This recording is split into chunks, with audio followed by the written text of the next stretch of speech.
Welcome to the reserve. So since we're still waiting on one of our panel members, Ty's going to do a song. This is Tyrone Dancing with Ellis and Leah Watching Sparrow, Gould Ellis and Louis Fergoso. What is your name, Louis? Swift Otter. What is it? Swift Otter. Swift Otter. So it's Louis Swift Otter. So he's going to honor us with a song.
No, I'm going to read the introduction, so that'll give him some time to get here. He only lives a mile away, but he is 83.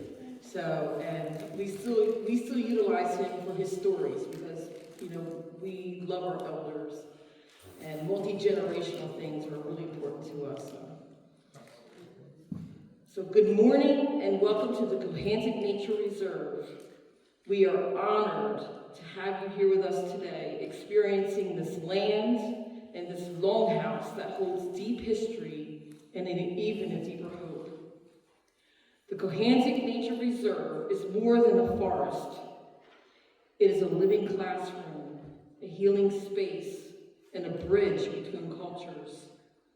It stands on the ancestral homelands of the Cohanzick Lenape people, and it is led by indigenous practices that teach us balance, reciprocity, and the respect for all living things.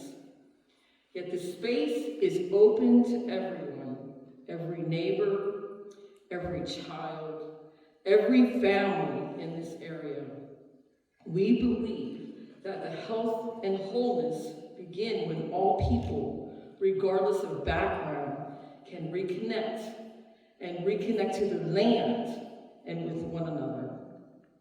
Our work and our mission here is to build a culture of health and ensure everyone has a fair and just opportunity to thrive. We live that mission through our language of Mother Earth. The acres of trails are a part of an environmental sacred symbiosis that restores people to the natural essence. Here, nature and the community and health are inseparable. We host educational programs, we do art and community gatherings, and moments of quiet reflection that bring together people who might never otherwise meet. Teachers, elders, students, environmental advocates, and families seeking peace. Each visit becomes an act of equity where the barriers of class, color, and circumstances begin to fade. Through Indigenous stewardship, we remind all who come here that wellness is not an individual pursuit. It is a shared responsibility. The air, the water, the soil, they are all a part of our collective health system. And when we heal the land, we heal ourselves. So as you spend time here today, I invite you to breathe deeply and listen to the wind in the trees. And remember that this place represents what health equity looks like when it grows from the ground up. Rooted in culture, open to all, and sustained by community. Welcome to the Cohanzick Nature Reserve, where we nurture and help the people by honoring the wisdom of the land. I'm going to read some of the background of what we are facing before we lead into the questions. This will also give our fourth person. I would like to apologize on behalf of our fifth person, but he had a death in the family. So his perspective would be in between what we're having here, but I can also fill in because I'm just a little bit older than the other person, John Barry. So I'll fill in with some of the answers that you have if you have any questions. So I want to talk about land use in New Jersey, and this is a historical and contemporary analysis. So throughout history, the land that we now call New Jersey has been a living record, shifting priorities and values. First, a homeland for Indigenous people, then a target of colonial exploitation, and now a battleground between industrial development and conservation. The story of access to the land is not just about acres. It is about acres lost or being protected. And it's about the ongoing struggle for Indigenous people to remain connected to the earth, to transition to right of stewardship to nature responsibly. And today we're going to explain how that pendulum has swung from exploitation to conservation and how we are caught in the middle. So in the 16 and 1700s, the first European settlements began, and they were the Dutch, the Swedes, then the English.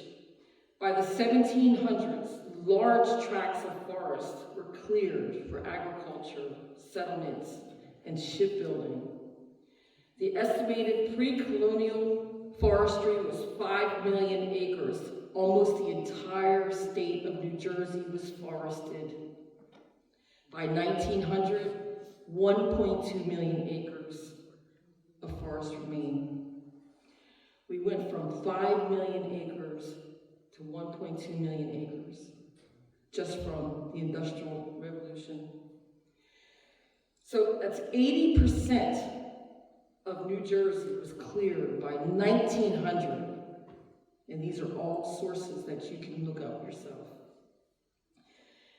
This was for timber, charcoal, and agriculture. These were the main sources. These were the main commodities that colonialism was reaching. Then there was iron. We began iron mining by the 1700s, and by the late 1800s, 400 mines were operated statewide. Thousands of acres were disturbed. Then we moved into sand and gravel and clay mining, which was also extremely extensive in South Jersey. So modern, let's move up to the modern. This is the 21st century. In modern, from 1961 to present, over 650,000 acres are preserved. Sounds good, right? So we have 1.1 million acres by, I'm not going to mention the name, but by one large organization. 1.5 million by another, which is about 33%. We have open spaces, parks. So that leaves only 4.8 million acres. So industrial development is 2.3 million acres. Conservation is 1.5 million acres. Non-industrial conservation, 1 million acres, the middle ground. So what do you think has happened with that middle ground? Houses, development, which we need a place to live. So if we look at it this way, and we think that exploitation, no access for hunting, fishing, and gathering, conservation, no access for hunting, fishing, and gathering, and we still exist. We still exist with the old ways. So as we reflect on these numbers, we see not only history of loss and preservation, but a landscape where Indigenous people remain the center of this pendulum swing, rarely holding power to shape the future. And the challenge is to move beyond binary choices of exploitation or exclusion toward a model of stewardship that honors Indigenous knowledge and ensures true access and balances the needs of the people and the planet for futures to come. This is Chief Art Gould. So I want to read some more. The impact of land accessibility on health of youth. This is really important because this affects all of us. This affects your future children, your future generations. The future generations that are going to take care of you because one day you're going to be elders. So access to land and nature is deeply connected to the physical, mental, and spiritual health of youth. It's proven. It's a proven fact that there's no behavior problems when we have access to nature. So pre-industrial era, the children and youth grew up with direct daily access to nature, engaging in outdoor play, farming, gathering, and family activities that supported strong physical health, social bonds, and community well-being. During the industrialization and urbanization, as cities grew and land was developed for industry and housing, many children lost safe, regular access to natural spaces. This led to reduced physical activity and increased sedentary behaviors, less exposure to sunlight and fresh air, and fewer opportunities for unstructured play and exploration. In the 20th century, studies show that youth with limited access to parks, playgrounds, and green spaces are at higher risk for obesity, type 2 diabetes, and related disorders, and that's the CDC. The lack of outdoor recreation space is linked to lower cardiovascular fitness and a weaker immune system. Research links lack of access to nature with higher rates of anxiety, depression, and behavioral issues among the youth. And that's the American Journal of Psychiatry 2000 to 2020s. Time spent in green spaces is associated with better mood, self-esteem, and attention span. So children living near industrial sites or in acres with poor air quality have higher rates of asthma, lead poisoning, and respiratory illnesses. You guys can look it up. So youth living in the U.S. in neighborhoods without safe parks and outdoor spaces have obesity rates up to 50% higher than those that have access to outdoors. And the type 2 diabetes is rising among children and teens, especially in communities with fewer recreational resources. The youth depression and anxiety rates are higher in urban and low access areas. And programs that increase access to nature, such as school gardens, outdoor education, and community parks, show measurable improvements in youth mental health and academic performance. So restoring access to land and outdoor spaces is essential for improving the health of all youth. And addressing these disparities requires not only health interventions, but policies and investments that ensure every child has safe, equitable access to green spaces and outdoors.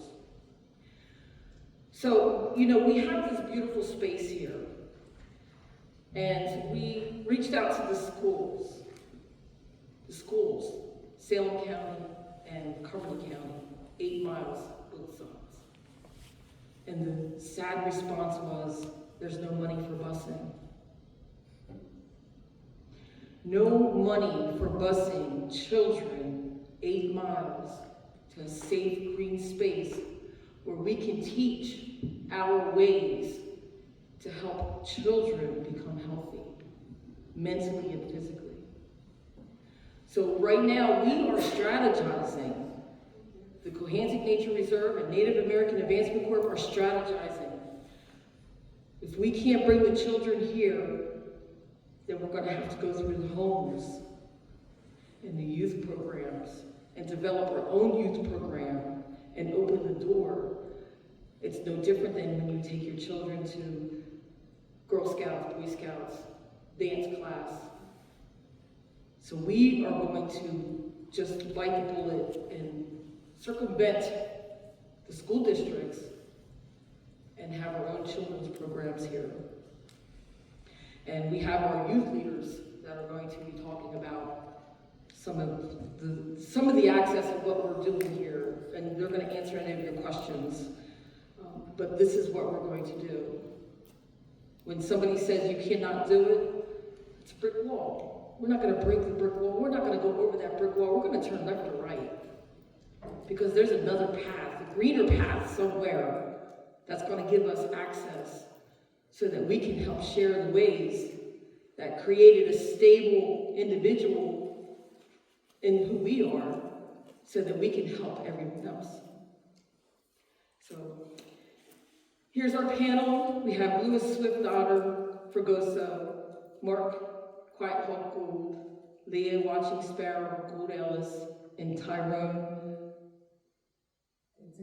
Dancing Wolf Ellis. Thank you. I don't have that part written down in my notes. And we're gonna start out with our questions, but this is gonna be two-way.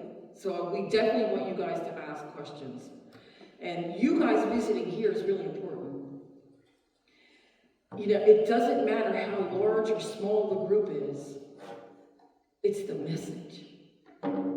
It's to get you guys to open your mind between exploitation and conservation and what that is really doing to our society. And we never worry about how big or small the group is. We focus on the message. So here's our panel questions. And the mics are there. Turn your mics on. Everybody has a mic. sure you want me to talk? Yes, I do. And you're going to get a perspective from somebody in the 80s, and I think everybody here is over 30, correct? False. No. I'm at 29, I'm not quite there yet. Okay, so this is a great range, okay? So John is in his 40s, I would have been even, and I'm in my 60s, so I'll fill in. So in the past, this is the panel question for you guys.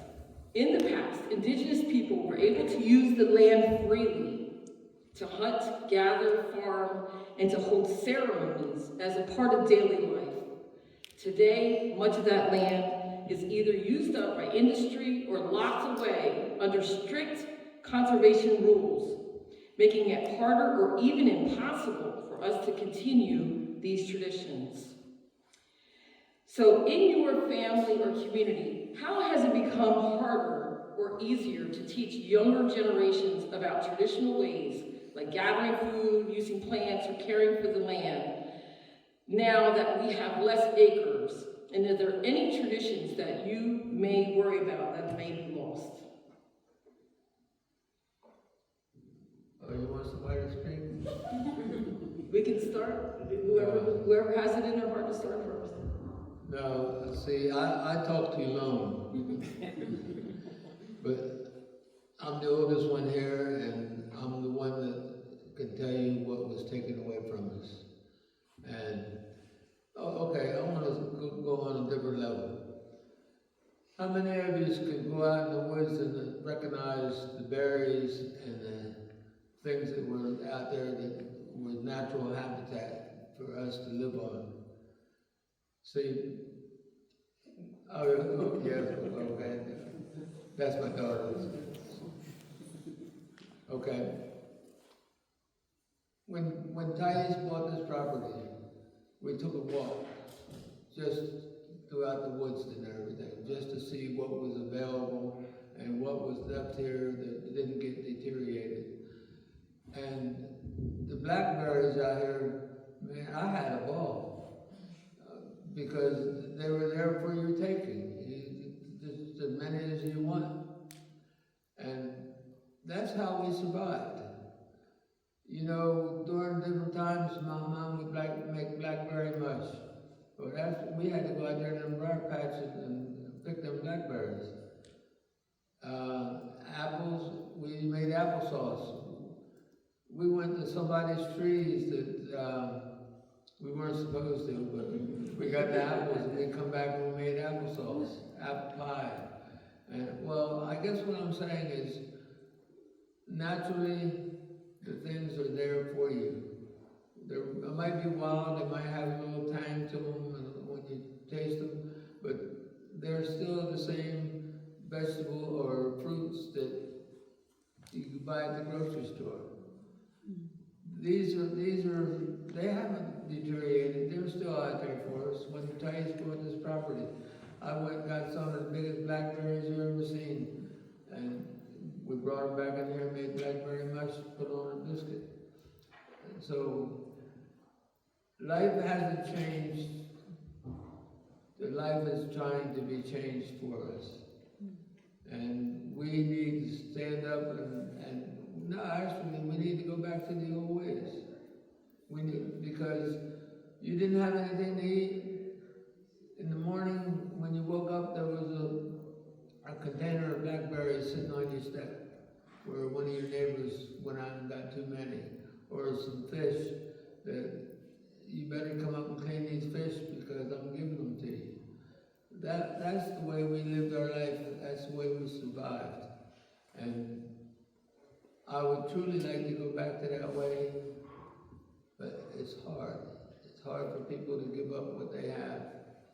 And I want to tell you something. I got in trouble for getting apples. These green apples were beautiful, but I cracked the limb when I was climbing the tree. But they didn't whip me or nothing. They just told me, don't do that no more. But that's how we survived. The things that we ate are the things that you go and buy at the grocery store and you pay a lot of money for them. No, they're there for you right now. When Thais bought this property, the blackberries are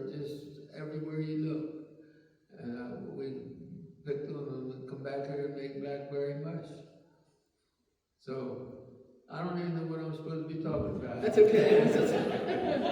You just took me back into my childhood.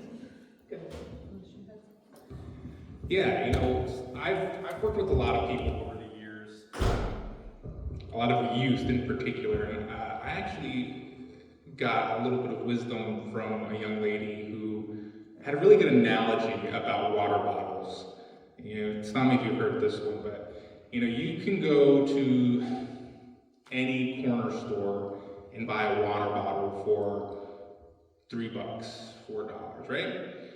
You might go to a concert, right? That same water bottle, not gonna be the same price, right? Maybe a little bit more, $5, $6. Then you go to the airport, man, now you're talking about $10 a water bottle.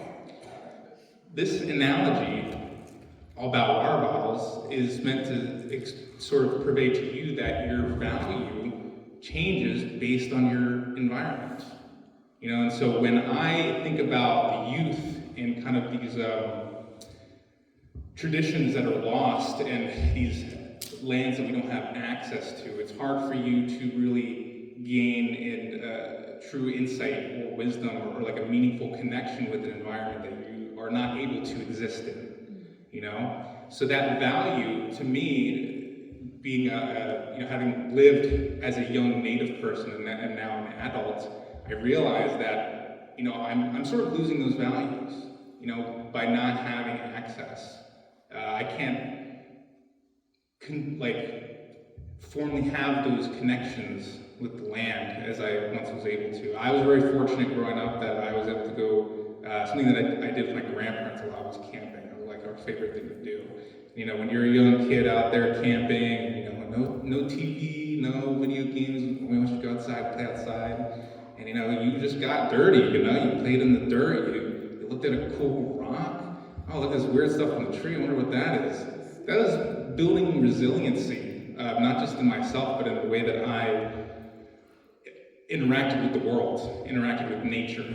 And that's something that I think is quickly becoming lost by not having access to these areas and not being able to make that connection with our values. Can I interrupt him for a second? His great-grandma used to whoop me. Was it her apple tree that you broke? No. Stop right there. I think what comes to mind to me is the lack of food sovereignty and water sovereignty. And when we talk about conservation, we don't just talk about the land. I mean, I guess the water is part of the land, right? But as far as I can remember, you know, we used to have these gatherings where we would go on these fishing expeditions. Granted, the Cohanzick River is not the best place to go fishing, but we used to go there just because it was the closest place to us, closest place to the tribal grounds that we would have these gatherings at. And we'd go out there first thing in the morning and fish and bring them back by around 12 o'clock, clean them, cook them, so on and so forth. And just at some point within the last 10 years, those places that we used to go and do that fishing, they became blocked off, they became protected, and we couldn't go there anymore to go and fish. So we don't have access to these things, even though we're considered a sovereign nation. We don't have that food sovereignty, we don't have that water sovereignty, that freedom to come and go as we please, as is our right. Well, I feel it is our right as the land keepers here. Well, also digging back into the depths of my mind, I also remember that my grandmother, she was the oldest of 9, and her family in Cumberland County had about 160 some odd acres of land, farmlands out there. And eventually they died off, a lot of them died off, and there were only about 4 siblings left, including my grandma, and none of the children took interest. None of the grandchildren took interest. Some of us took interest, but not enough for them to say, we're going to put our money on you to keep this tradition with this land alive, rather than we're going to take the money from the state and what they're trying to give us. But I remember going out there, my great-grandma Amanda, having a potato farm in the back, and the whole family used to have to come and put a certain amount of time in, picking some potatoes. I hated it, obviously, I was a kid, I hated it. I preferred to be in the house, messing with my computer that you had to choose between the phone and the computer to use. You were a spoiled brat. I still am. So, but we had the land, we had it within our own families, and then we just gave it away. We can't necessarily just say that, these things are taken from us, but sometimes, people make things sound so good to talk you out of the things that you do have. And that's kind of been, unfortunately, the story that has been kind of hanging over our heads for a very, very long time. And it still happens today because nobody can be bothered. Whether it's through their own personal choices or if just the conditions in which they have just doesn't make it feasible to keep these things. Like I said, my grandmother, she was the oldest of 9. You can imagine, we got 4 kids, and it makes doing small jobs very, very easy if they actually listen to us. But if you didn't, good luck. Now, once you get to a certain point where nobody is physically able to clean these spaces, to take care of these spaces, and the children aren't interested until it's entirely too late, that gap there, you lose it. You lose that motivation, you lose the land itself. So that's kind of what comes to mind to me. You got some stuff. You done? Yeah, I'm done. So I think for me, looking back on my childhood, kind of what like Ty touched on, I spent a lot of time with my dad on the weekends, going fishing or in his garden, and literally just living off of the earth the way that our people, have done for years. And I think some of my fondest memories was literally living off of his garden. Not only did my dad teach me, but he taught all the children in the neighborhood how to know when, a watermelon is ripe or a cantaloupe is ripe or the strawberries are good for picking. We spent our entire summers raiding my dad's garden. We didn't go in the house, we didn't go get a snack, we didn't have a snack bin like my children have. My snack was literally the fruit in my dad's garden or the vegetables in my dad's garden. I spent ridiculous amount of time shucking beans and doing all of that. So much so that I now do not like lima beans. I don't eat fish because that's all we ate throughout the week. We lived off of what the land provided for us.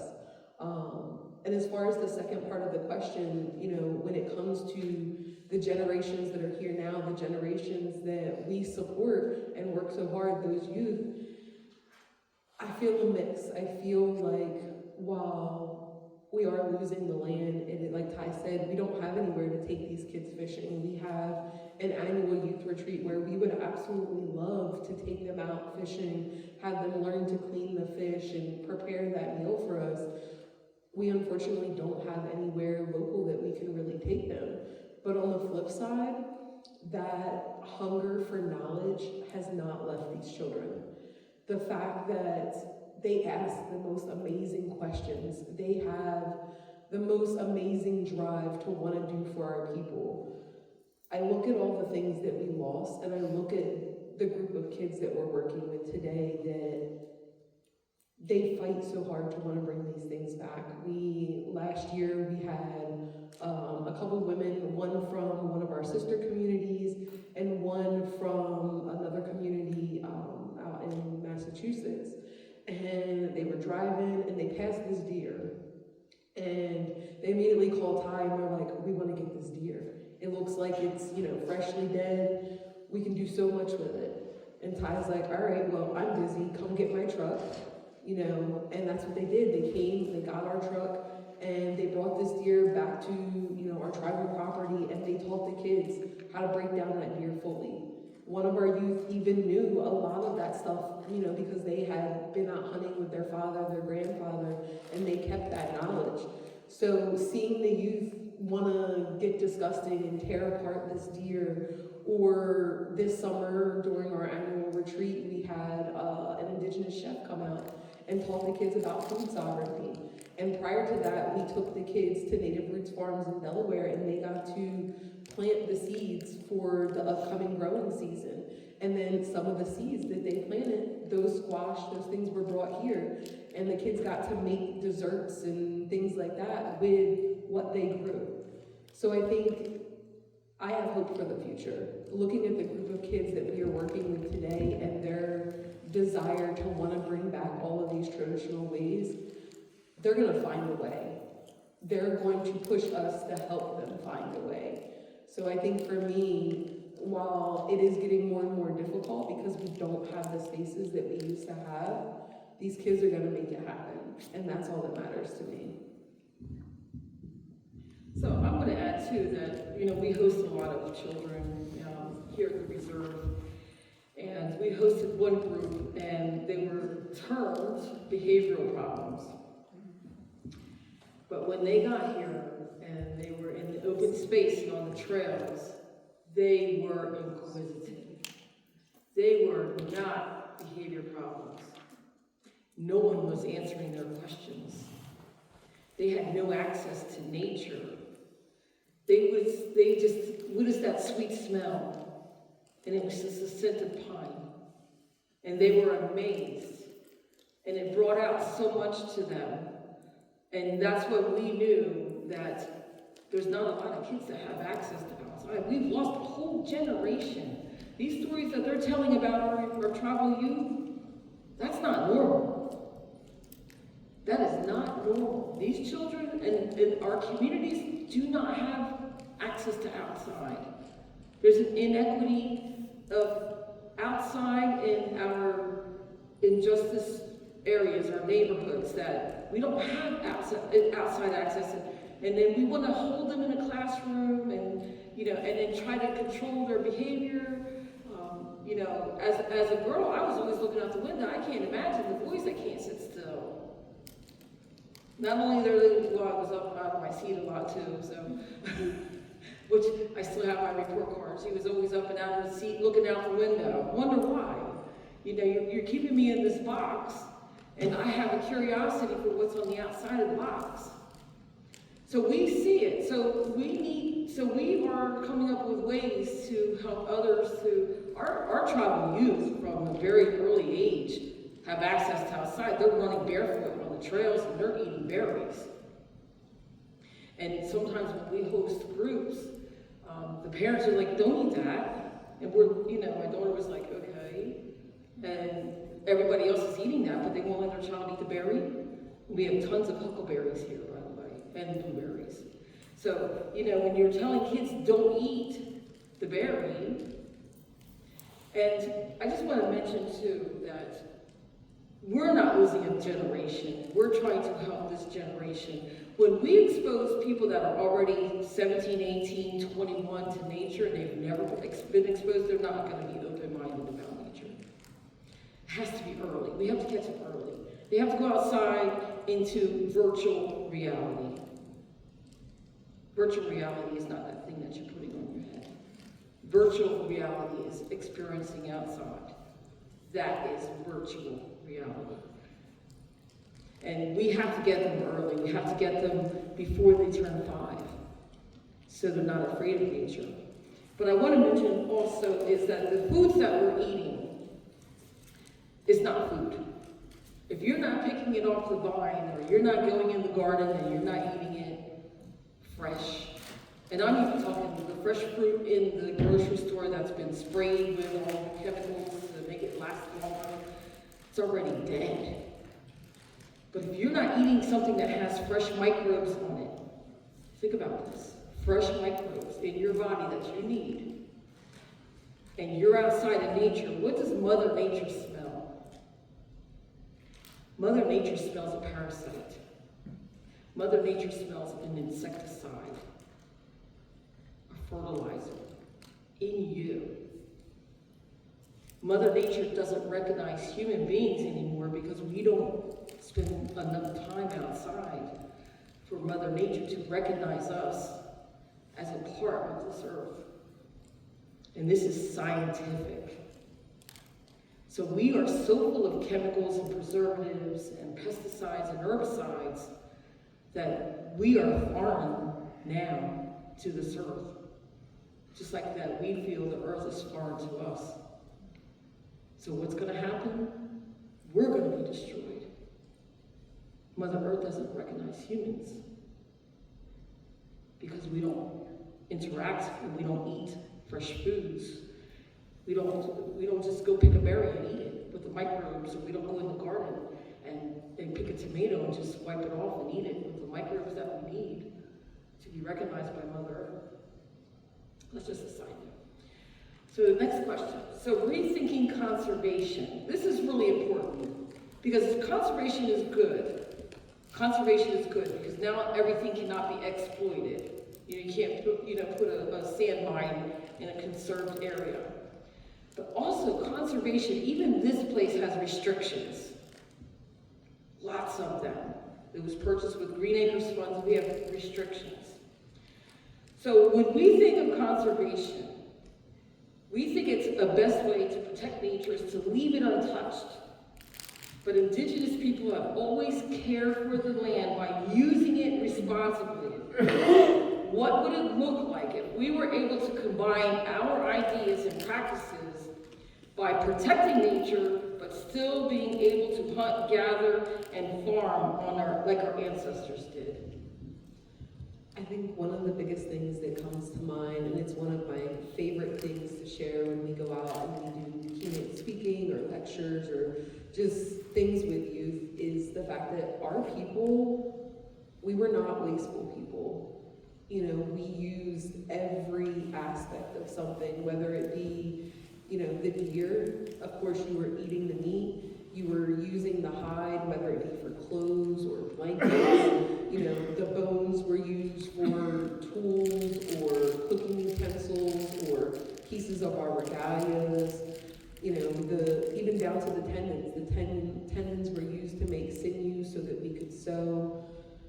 When it came to food, whether it be, the fish, you would use the remains of the fish to make some kind of soup stock or things like that. I think that's one of the most important things that as Indigenous people, if we brought that back and shared that knowledge with the world, about being wasteful. If you think about it, you go to a grocery store or a restaurant, at the end of the night, the things that aren't used, it's just getting thrown away.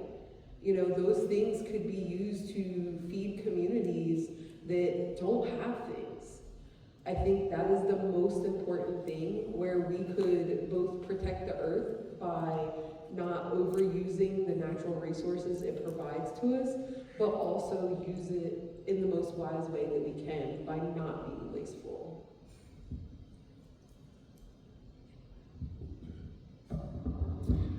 So I'm the type of person who believes that there is truly like a balance to just about everything in life. There's a give and a take, and I just think that as it comes to conservation, we really have to maintain that balance more than ever.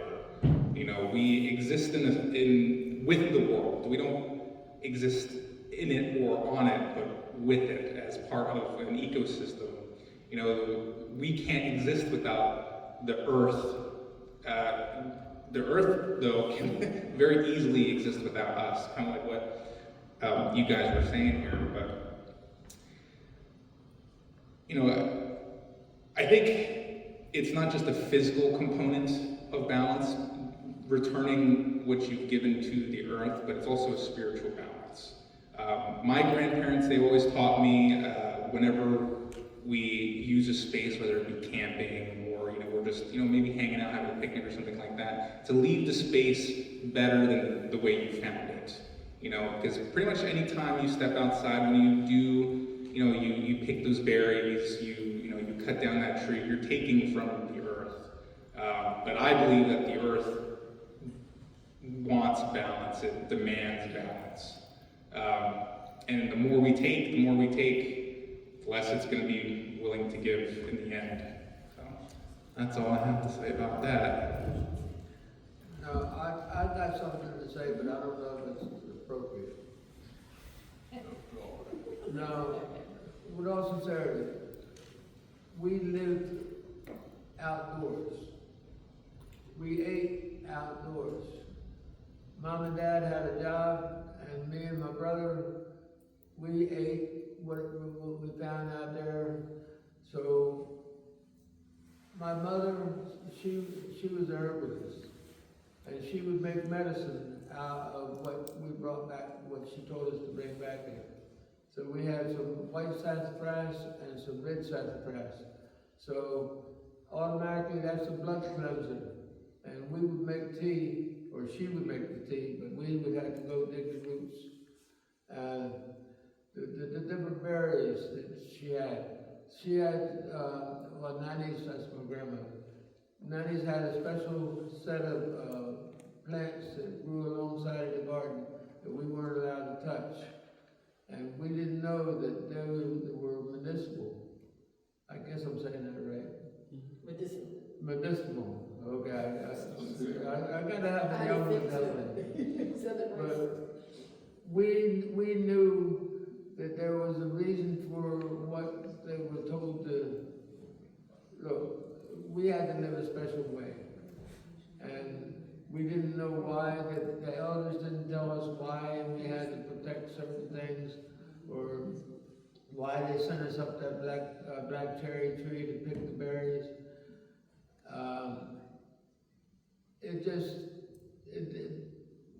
I became an adult before I knew the reason why we did things. They didn't tell you why, they just told you to go do it. Climb that tree, give me some black cherries. And I'm still here. How old am I? 83. 83 years old. See, I can't even remember how old I am. But I can remember what Nanny's and my mother and them put us through. Hey, look, you see this boy right here? It's his grandma. Well, see, you were allowed to whip any kid back in the day. It didn't have to be your own. But, well, you know, the neighborhood grew up protecting the other kids. You did something bad in the neighborhood, by the time my mom got home from summer factory, everybody knew it, and everybody was there standing to make sure you got your whipping. But that ain't what we're here for, is it? No, but I guess the story all boils down to, if there was a need for some kind of herb, somebody was going to make sure that you had it in our neighborhood. And the knowledge of what the herbs did, it's just like the sassafras tree. I brought home some white sassafras roots, and my mom gave me a whipping. I'm saying, what did you give me a whipping for? She said the red ones have the medicine that we wanted. And hey, look, son. Hey, that's my son-in-law saying he thinks he can get away with stuff. But no, we grew up outside in the woods. We knew when Mom sent us out to get some herbs, we knew which herbs to go get, and we just didn't know why. Now that I'm an adult, I'm just so glad because I'm still here. And I forgot how old am I? 83. All right, Ty had something to say. Thank you. Oh, you will He say had to goodbye. send himself Yeah, I had to write myself messages here because I was going to forget them. I know when it comes to places like the Green Acres, these rules they're put into place for protection, right? Primarily because we live in a society of takers, and it's been that way for a while. We exploit, and when I say we, I mean human Americans. No, just humans, because regardless, we go to war over land, minerals, resources. So we're given an inch, and chances are we're going to take the full mile, plus some. So I don't completely disagree with some of the protections that are in place, because they're meant to protect the earth. But when you have a people, a community that are willing to do the right thing, there's no real way to measure that. There's no real way of saying that we're going to trust this set of people because this, and that. Though maybe there should be some kind of measurable way of doing such a thing. So it's really hard for us to kind of find that balance. We are people who have utilized the land in the ways that we see fit, but we also took care of the land. It was a give and a take. It wasn't just a take. So there's definitely some balance, there's definitely some middle ground there, benefits of us being able to utilize things the way in which we need to do so. But here we are today. But another thing that you know, as far as talking about protection and that balance, I kind of see it a little bit in my profession. So I went to school to be an architect, so I've got two more tests to take before I get my license.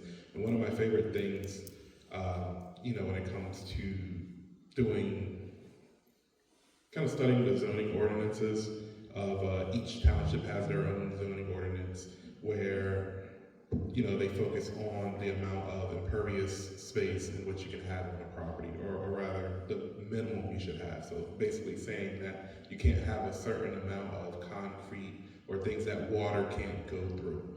A lot of times it could be 50%, maybe 30%, whatever be the case, but it's also trees, site trees. You have to have a certain type of native tree on certain properties, and you have to have this amount. And if for some reason you're not allowed, but if there's some reason there's some constraints to the site in which you couldn't have those trees, you have to pay a fee as well as pay to have those trees planted elsewhere, whether it's a shared space, a public park, whatever be the case, or they give it to some foundation that focuses on conservation and giving trees. So that's one of my little favorite parts of my being an architect that not many people really think about. And then the last thing, you know, I kind of want to touch on is part of our creation story.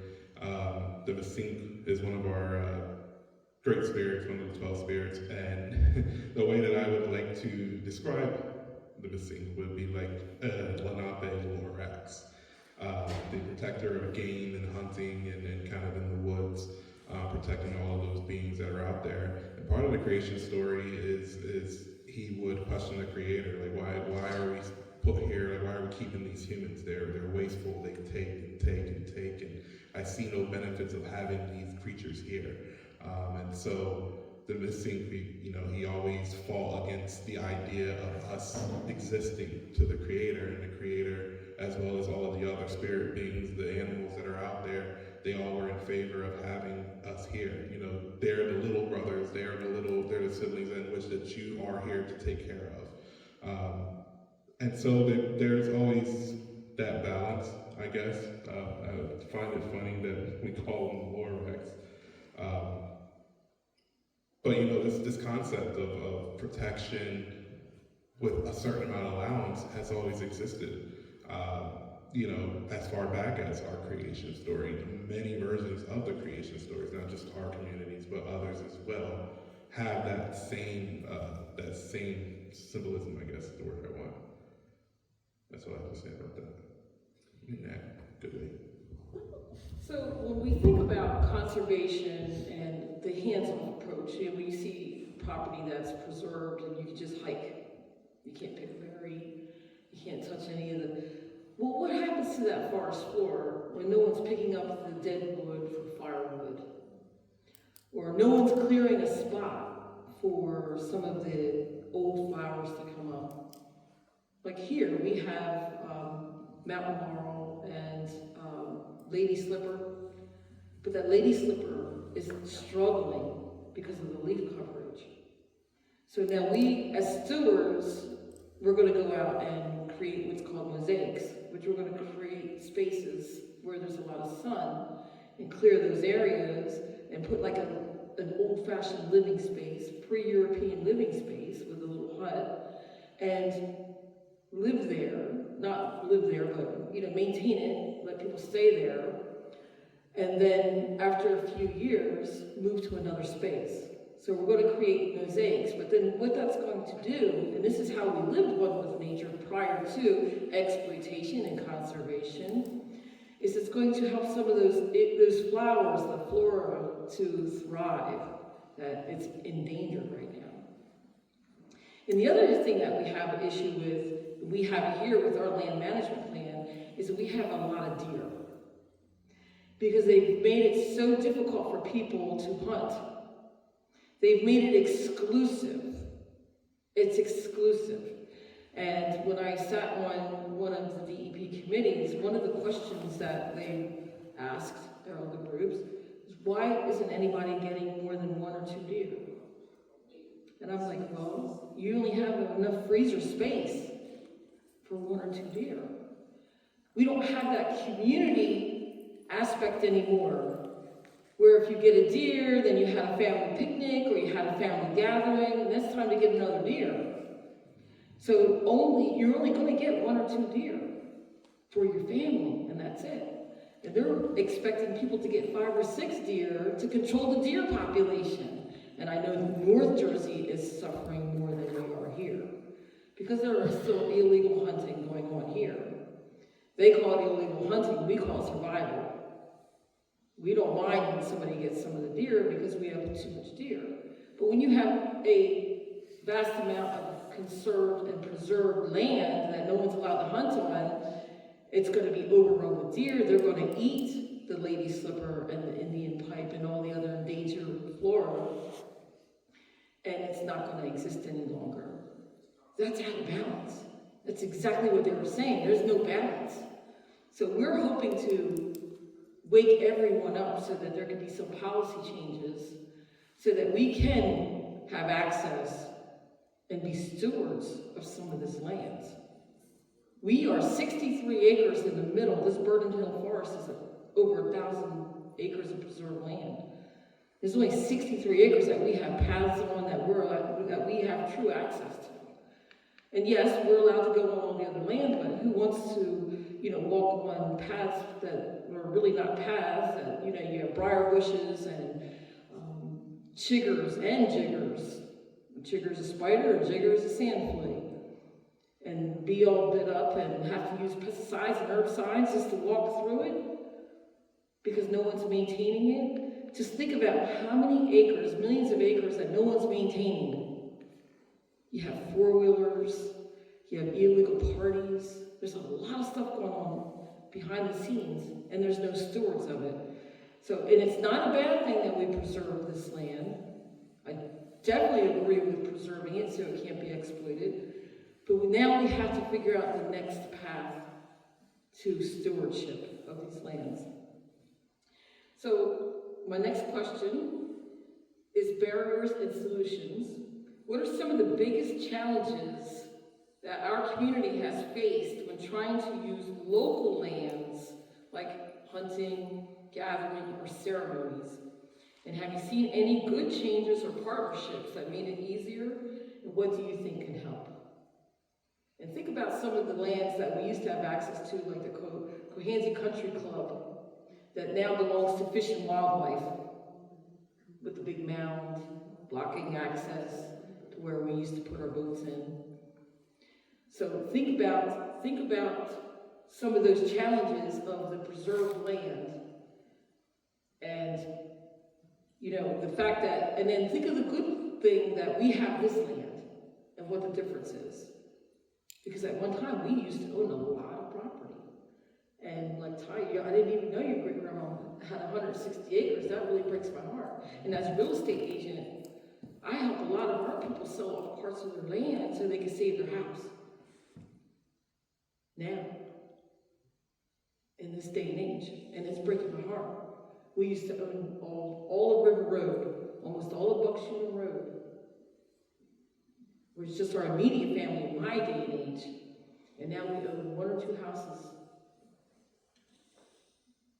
And to know that your great-grandmama has 160 acres, and now no one has it, that really breaks my heart. And, when we bought our ranch, it's only 15 acres, but it butts up against a couple hundred acres owned by the state of New Jersey. I kid you not, I must have got 30 calls. Can we hunt on your land? We have no place to hunt. Can we hunt? And my husband and I are like, well, we're afraid you're going to get our goats and our sheep, and we have a regular ranch, so no, you can't hunt here. And they were pretty upset because the land that was behind us used to be owned by our families, and they had access to it to hunt all they wanted. I own land on Buckshooter Road, and I wouldn't dare tell my dad's first cousins that, no, you can't hunt there. They're used to it all those years. So, what do you think some of the biggest challenges are?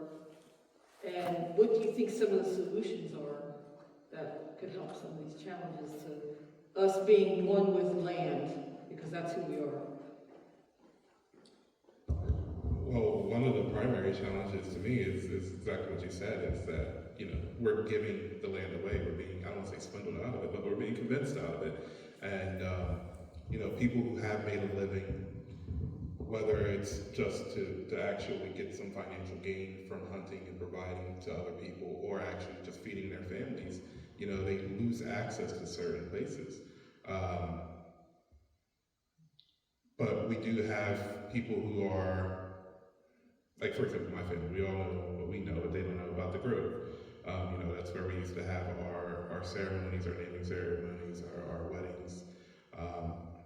Prior to it being allowable for us to practice our culture in 1978, up until we bought the tribal grounds in, what, 95, 96, something like that.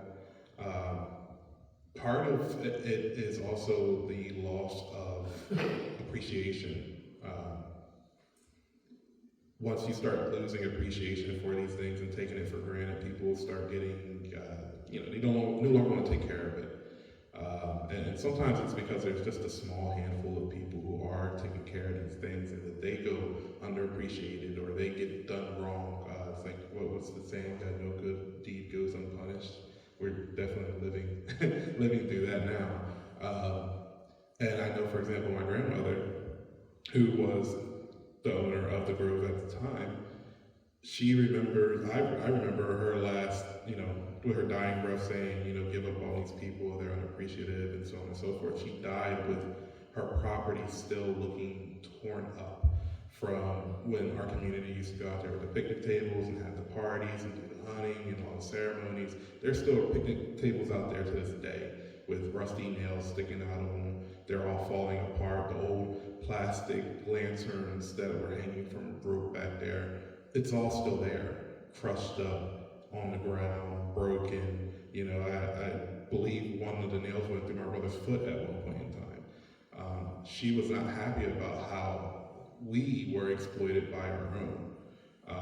And I think that's one of the challenges that we have to overcome, and that's not something that anybody externally can really help with.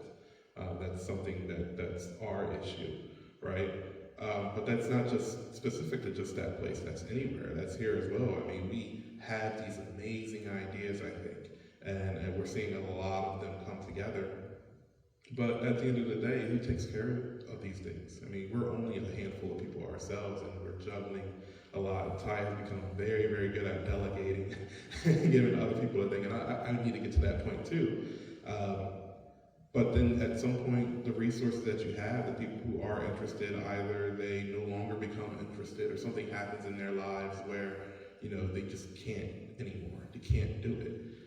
So we don't have anybody else, we don't have any backups, we don't have any people who care enough about the community to do so, versus trying to get their own crap under control, which I understand. You know, we come from a time where it used to be one income, you can have a lifestyle, and now you need 3 or 4, you know, just to make ends meet. You've got the economy increasing in prices, and, you know, income staying where it's at. What's the minimum wage right now? $14, $15? I don't know. That's only double of what it was. $15.75. That's only double of what it was when I was like 14. You know, I started working. Meanwhile, everything is much, much more expensive. I mean, rents went, what, 4 times as much as what it used to be at that time. So not that I don't think that everybody should be working and pulling their own weight, but it's like the weight is, we're pulling our own weight plus some, yeah. So that's definitely, I think, an issue is nobody has the time, nobody has the energy, nobody has the resources to give. You know, time is our most valuable resource, and it's very, very limited, and it's, you know, we gotta spend it trying to make sure that our homes are fine versus trying to provide for a community. How can we provide for a community when we cannot provide for ourselves? So that's one of the biggest things I think we need to overcome. I think for me, one of the biggest things I think we need to overcome, not just as an Indigenous community, but as a community as a whole, is bringing back that sense of community.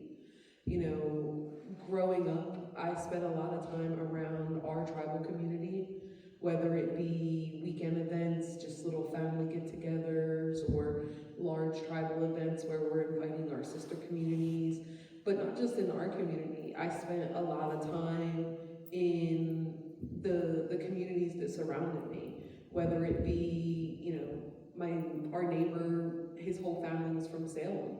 So we would go out there to Salem, and at his mom's house, they would have a huge barbecue where half of Salem was there and everybody just brought something. I think the fact that as a human race, we have lost the sense of community.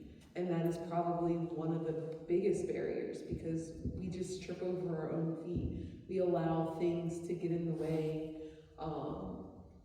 And it's hard because with me, you know, like Ty said, we have 4 kids, and wanting to show them that sense of community, not just in our tribal community, but in the local communities.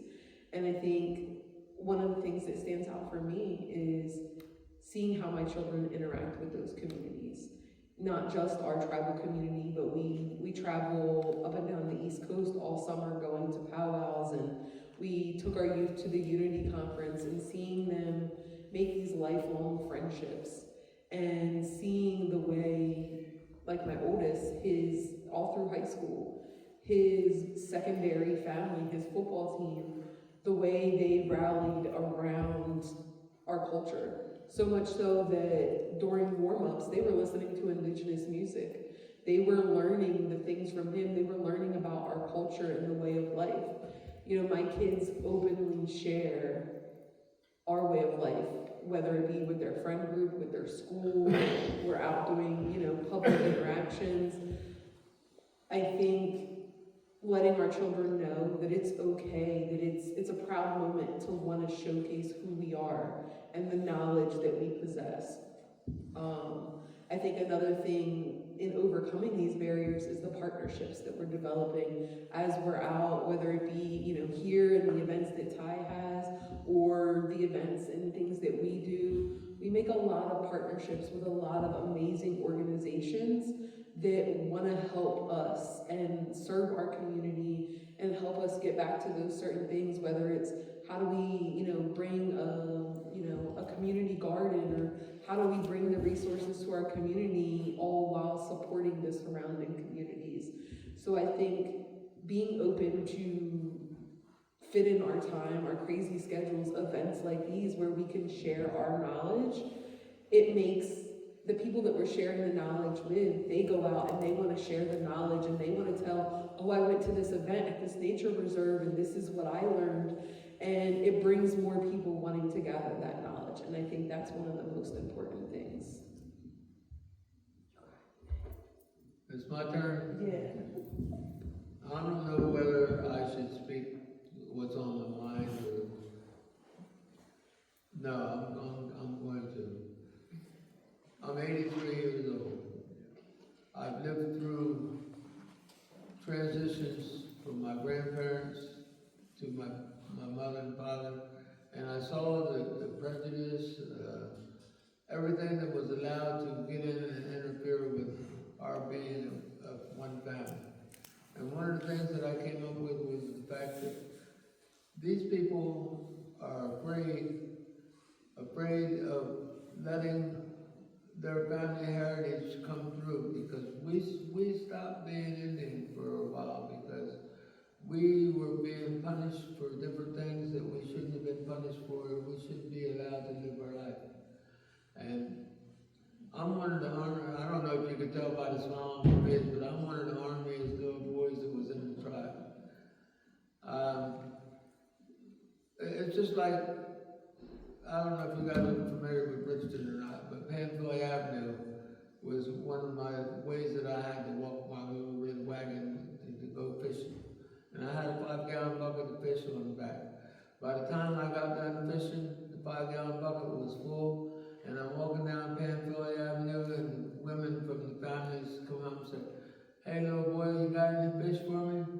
And yeah, I sell them a nickel a piece for the purse. And that's the way we were brought up, because I might be extra we had to understand the difference between loving and hating, because it was all in front of us at the time. Well, like I said, I'm 90, or wait, I'm not 90, 83 years old. Things were different back then. The prejudice was well out there where you couldn't escape it. But if you, just like myself, I had too many perch, and I love to fish. So what's it going to cost me to sell a bowl of a pan full of perch for a nickel? I'm going to go fishing again tomorrow. So I grew up in a way where being triracial was, I think, was a benefit to me, because I fit here and I fit here and I fit over there. I fit almost some of the, I tell you what, some of the pretty girls who went to school with me, I was just glad to be triracial. Some of them on the fish yet? You send them in their families? No, I was giving away fish. No, I might sound a little bit ornery, but I am. So. No, but life was a lesson. I guess that's what I'm trying to say.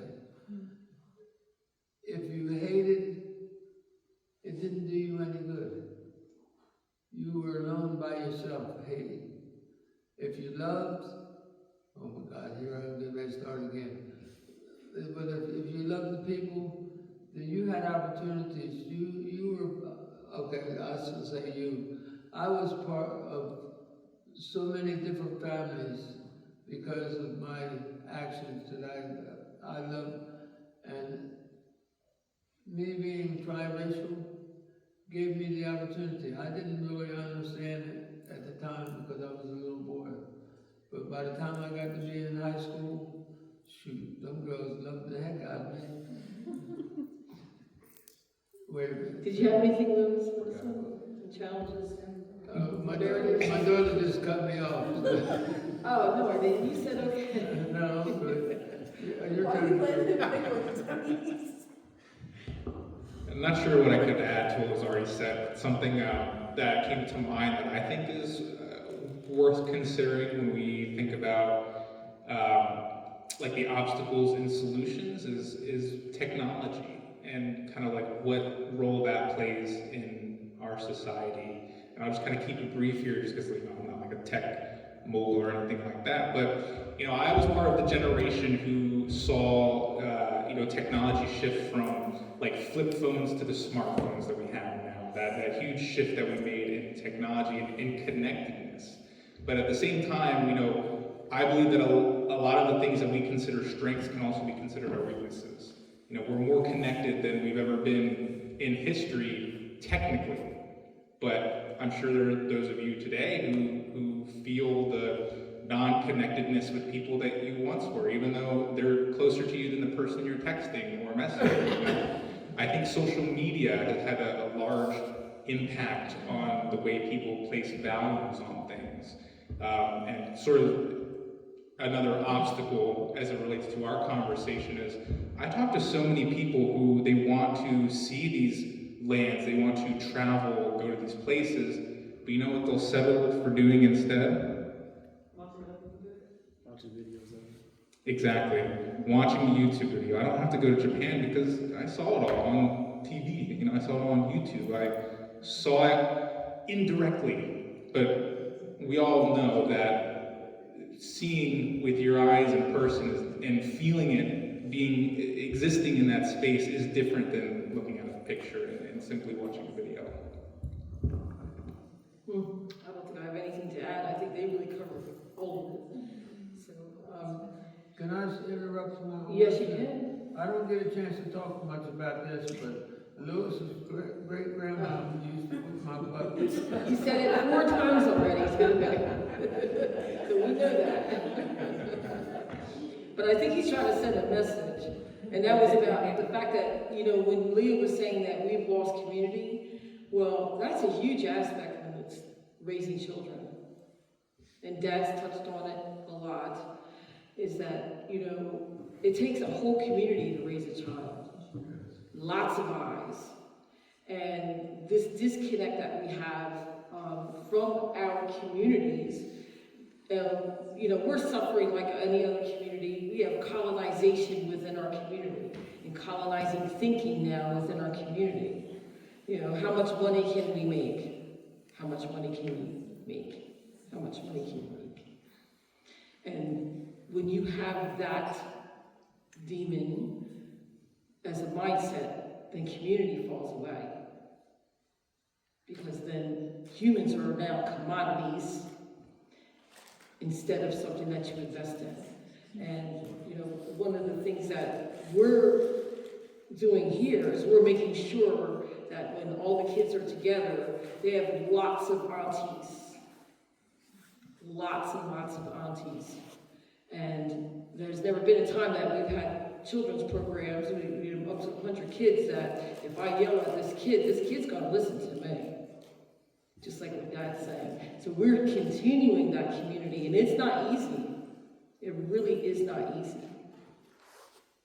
It's not easy, but we're still doing it because you can't take that auntie from us. It's in us. And like Lewis's great-grandmother that whooped my dad, she wasn't the only one. So, that leads to the next question, the effects of disconnection. How has being kept away from the land affected your health and the health of your family and your community, physically, mentally, or spiritually? And what difference do you think it would make if we had more access to community gatherings? Besides his whoopings. I think one of the things that really stands out to me is really, it took away our sense of community. Whether it be like what my dad was saying, where, he would go fishing and, sell these fish for a nickel. It wasn't just that. I could think about all the times where, my dad worked at a certain role where they did like commodity boxes or food pantries, and he would go pick up a bunch of boxes and take them to all the people in the community that wasn't able to get out. They didn't have, whether it be access to a car or maybe medically, they just couldn't get out of their house. Or all the times where, as a community, we put in money to make sure everybody was fed, whether it be, the Thanksgiving gift boxes or the holiday gift boxes, so everybody got a ham or a turkey and all the fixings, or just all the events where, as a community, we all provided for ourselves, for each other, for all the families. Even our ceremonies, I look at all the things that we need for our ceremonies, and to touch kind of on what Ty said, there's nobody that wants to do it anymore. We've truly lost that sense of community where, yeah, granted, it might have just been a few families, but if you look at the bigger picture, my dad had 3 daughters, Thais has 5 kids, the other sister has 3, I have 4, and that's just our family alone, and Thais has kids that have now had kids. My other sister has kids that have now had kids. So just our family alone, that's a ridiculous amount of people if you think about it. And then you bring in these other families, like our current chief, he has 7 kids. One of his kids has now had a kid. If you take a step back and you really look at those core families that were out here doing, all these things, if we brought back that sense of community, where whether it be, starting a community garden or going back to just having family picnics. I know, everybody jokes about it, but I listen to the stories that my dad tells and how we found our significant others. It was family picnics. Back then when there were no cars, you would spend days walking on horses, canoeing, whatever it was to get to these big family events, where that would be the event of the year. If anybody watches the show Bridgerton, where they have those balls where you find your mates, that's what it was like. It was that sense of community so that you can keep that bloodline, but you're going to the next community over, so, but we lost that. I don't know how we lost it, and maybe it is like what Thais said, it became about the colonized way and all of the greed, but I think if we truly took that step back and evaluated those core families. The core families alone, there are a ridiculous amount of us. And if we brought that back and brought back those traditions of making sure things got done, whether it be maintaining our tribal properties, maintaining the reserve here, making sure everyone's fed, making sure everybody has, I think we can bring back so much of our tradition, so much of our culture, our language, things like that, that we just seem to have forgotten. But it hasn't forgotten us. It's still dormant inside us. And that's why for me, it's so beautiful to have the events that we have with our youth and seeing how quickly they pick up things or how much they just hunger for this knowledge. For me, my husband and I, we've been running an annual retreat now for a couple of years, and we try to make sure that there isn't, that structure, that classroom setting. Of course, there's times where there has to be a little bit of structure or it's chaos. But even the kids are the ones that came up with, I want more of things to do outside. I want more nature things. I want more water activities. And I don't know what you call that thing.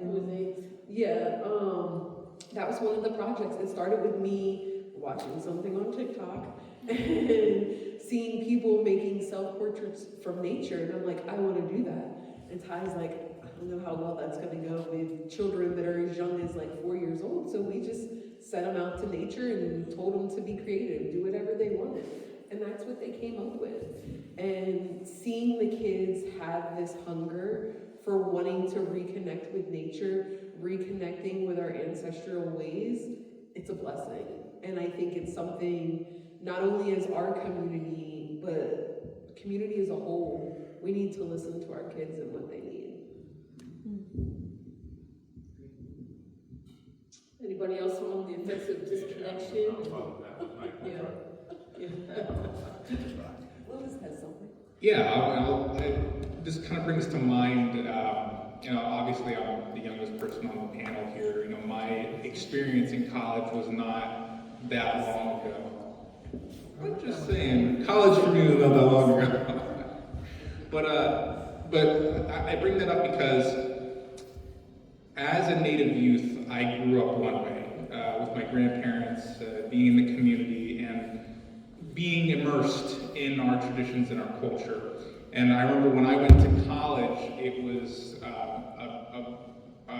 shock, a culture shock.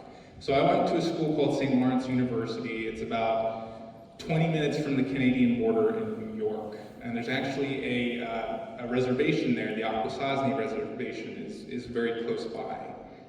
But despite that, I was only one of 5 Native students who went to this university, and besides myself, I only knew 3 others.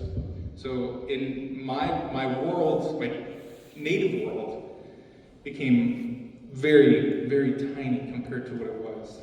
And so when we talk about disconnection, that's where I started to feel the disconnection between the values of where I was and who I was and the values that I came from. I was part of a culture that really didn't reflect, what I was seeing here, what I was around. And that does leave an impact on you. Your identity is a huge part of who you are. And when you're in a space that doesn't uphold or really acknowledge that part of you, it can hurt you. So I think that's important to think about when it comes to disconnection in the communities that you come from. You want to be part of groups that lift you up and don't break you down. I'm gonna piggyback on that one because I definitely, that resonates with me, especially us being in Salem County. Leah and I were they're probably 2 of the only ones who practice our way of life, our culture, knew our community in Salem County, even though we were amongst people who were definitely our people, for a fact, our people. I knew it because my grandmother was one of our lead genealogists, so I had access to all of my cousins' names and whatnot, so I was able to see how I was related to each person. It was both a blessing and a curse. But I remember feeling like an outcast in school because nobody practiced our culture. So I was the only Indigenous person, felt like the only Indigenous person, but I was the only practicing Indigenous person in Salem County. Same for her, same for my mother at the time, because she went to the same school systems that we went to. A lot of our community, they're based out of Cumberland County. You know, as they were saying earlier, we used to own strips of, you know, roads there. And so they were all going to the same school systems, but when you're on the outs, you know, it's you feel alone. And that trickled through even to college, and I can only imagine for people who have been so embedded within the cultural aspect of our communities and being around other Indigenous people all the time to go, for one, deal with kind of disconnect of generations now where a lot of our youth feel unheard and dismissed all the time, and then they go and have this culture shock. They go to college and they don't have the same feeling, that same sense of community with the people who are experiencing the same things that they're experiencing. And sometimes, you know, they feel lonely. Others, they end up finding something that they need to attach to out there. I remember I went to college. I went for 5 years, and it was just us and our son at the time, which became 2 sons, and a daughter, all while away at college, but none of my people were there. So for 5 years, I'm building my entire life with no community assisting me in any way. It makes it hard to come back. You know, what are we coming back to if we have a set of people who don't really care whether or not you make it out there or not? So it became very limited to just the gatherings that we came to or the powwows that we came to. So part of what we're trying to build now is bringing back that sense of community, bringing back having monthly, you know, I want to have monthly open houses, you know, here, whether it be just to get together and get some food or hang out and play or just getting our kids together, because that's what we used to have. And a lot of us, like I said before, you know, it's taken for granted because we were depending on the families, the people who had the houses or the basements or the land or whatever, and now we've got this shared space as a tribal land, but that also came with its own set of rules and gatekeeping and things like that. So what we thought we had in this, you know, and we don't truly have it anymore. We thought we had it, but we don't. We don't have the unchained access to the spiritual lands like we thought we had. And so it's like we're taking a step back in a sense, but it's also we're stepping back towards what made us community to begin with, and it was the families that are doing for their community because they want to do for their community with no strings attached. So it's really all about building how do we make sure people remember, how do we make sure the youth and the kids remember that we're in their corner while we're out there. Part of it, I feel like for me, is making sure we help them get out there in the first place. You know, we do a lot of trying to support our young artists with their beadwork and their, you know, all the crafts and stuff that they make. We'll pay for their entire set that they have. If we go out to a program and we're like, bring your stuff, you're going to sell them, and a lot of them, they're starting out, so they kind of short themselves, and they're only selling something, you know, definitely underselling. They'll sell something for $40, which is easily $120 worth of time that they put into it. And so we'll be like, you know, put all this time out, and they want money to either go to college or get a job or get a car or whatever. And we're like, whatever you can't sell, we got it. We're going to pay for it because we want to see them succeed in this way of life. And so we strongly believe that if we support them now, that they're going to want to do the same and pass that on to the next generation, when and if they ever are in a position to do so. That's all I have to say about that. So before we ask questions, I'm going to tell you, I'm from Generation Jones, and not many people know what Generation Jones is. It's 1954 to 1964, and it is an actual generation. We are the ones that brought in the technology. We went from phones that were attached to a wall. I can remember the phone with a really long cord that would go throughout the whole house. And you get in the car, you had no cell phone, you just had yourself. And last night when my phone died when I was leaving here, I was to myself. There was no phone, and it was wonderful because all I had was the radio and the trees. So as Generation Jones, we did not have freedom of religion until 1978. So I was a child when my parents were marching on Washington, D.C. and protest for our rights, just to be sovereign. And when I went to college, I know we discussed this earlier, I didn't have the same support. I had a similar experience to what Lewis had. But Generation Jones, we were all taught to get your career, be successful, forget about culture. Because it was at the tail end. And this was when the time when my parents' age said, this is too important. We can't forget about culture. We've been erased, we've been hidden, and we need to fix this now because we're losing a generation. Generation Jones is lost. There's only a few of us that stuck to our culture. And it was only because of my parents. So when I went to school, it was definitely a culture shock. Because I was prepared, but I wasn't. I knew how to dress and act and be, but I wasn't. It wasn't my authentic self. I was raised to be my authentic self. And when you're out in the world and you're trying to be your authentic self, then it doesn't work. So we've paved the road now, and there's only a few of us that, in my generation, that did graduate from college, which are some of our leaders now. But we've made it easier for the next generation. Lewis's mom is a little bit younger than me, and Tyrone and Leah's generation, so that we have support groups in school now, where we didn't have support because, we're telling you to be your authentic self, but then to go and be societal at the same time, and it doesn't work.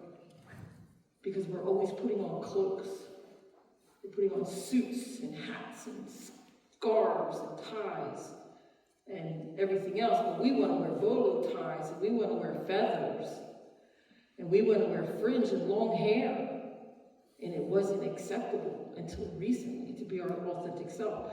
But this is what we're trying to expose our kids to. It's okay to go to college and to be your authentic self, where we didn't have access to that. So that was so we're going to open it to any question, unless somebody else has any more stories on that, because they all look like their faces are like, oh, I want to say Well, something. you're the one that opened the door. I want to tell you something. Okay, go ahead. My idol was Tonto. And you guys probably know who Tonto is. Yes, we do. The We know Lone Ranger. Tonto. We know. Because that was the first Indian that was allowed to express itself on TV. That is not sad. And it was a chest popper, man. Hey, look, there he is. You don't even know who Tonto is, Yeah, everybody knows Tonto. He's so good. But, for us to, as small as that is, Lone Ranger's partner to be on TV, that was a great milestone for us. And we got a hero. Now I gotta behave myself now. Well, to kind of piggyback off of that, that is what is so beautiful about today. We are no longer being represented, I don't know if anybody ever watched Peter Pan, but that was super cringe. Pocahontas was kind of cringe.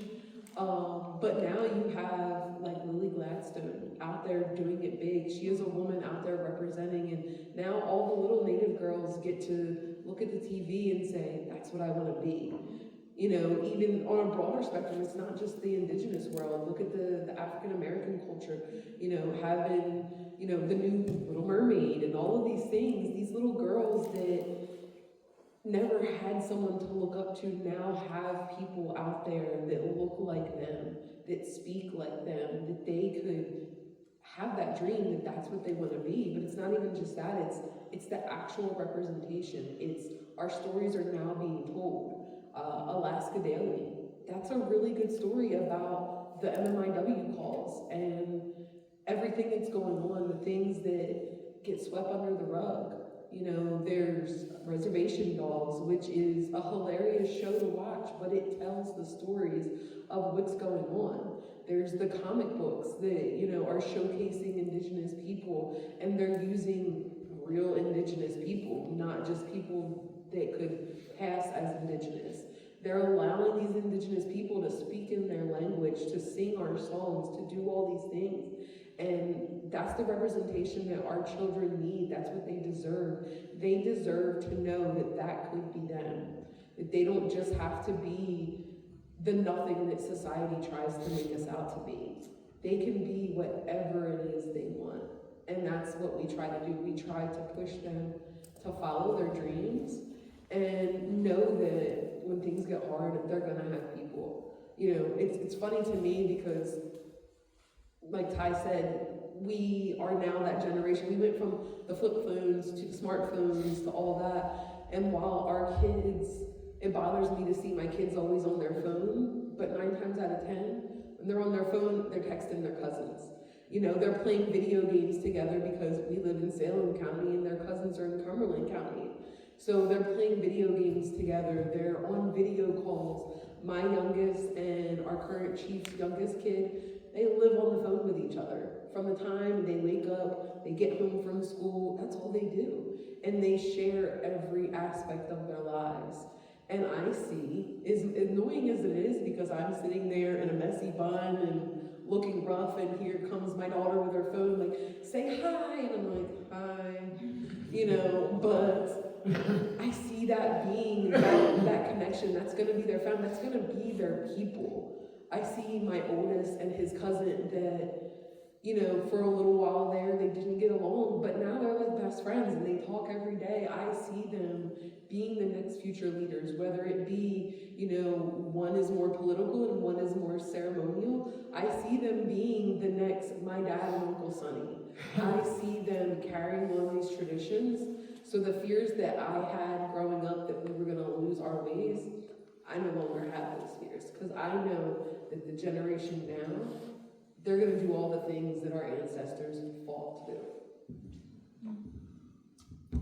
I'm going to make it quick because I know we're near the end of time, but just to piggyback off of some of what she's saying, if it's relevant.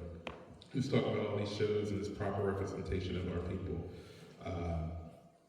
And it's kind of funny as a parent, as a nerd parent, especially, seeing a lot of these things, like what if, Marvel's What If, they had a episode that the entire family was excited for, but it was somebody from, it wasn't Choctaw, that's Echo, right? It's one of the other Algonquin communities, and I can't remember which it is for some reason, but the entire episode was in their tongue. It wasn't in English, it was subtitled the whole time, and me watching anime, of course, my Sharingan, it was already on, so I knew what I was, I was good at that. And of course, my youngest daughter, she was a slow reader at the time, so she couldn't keep up with it. But wow, the entire episode being in Indigenous language, and then for it to be become a key character in the entire plot.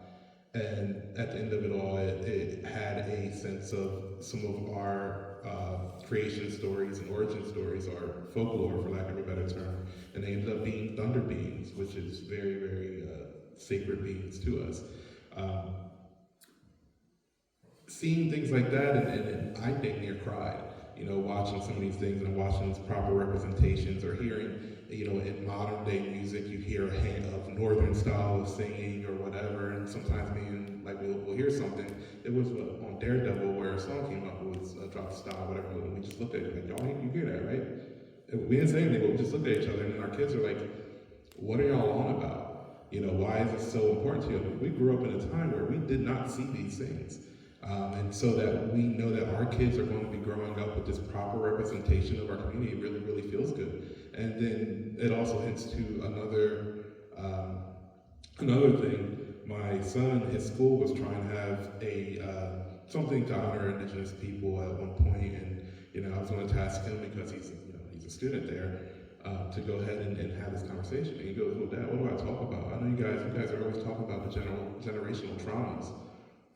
We don't feel like we have generational traumas. We don't have that. And I think that made you feel good. I know that made me feel good, because it was like, really? I mean, I feel like I see issues, but we're also protecting them from them. We're creating spaces, safe spaces for our kids, that to the point that they don't feel like they have lived the same traumas that we've had. I think to any parent, to any grandparent, to anybody who's been dealing with all of these struggles from, that pretty much shape us, hearing that from your children is phenomenal. So we're definitely in a different time period that has its own issues.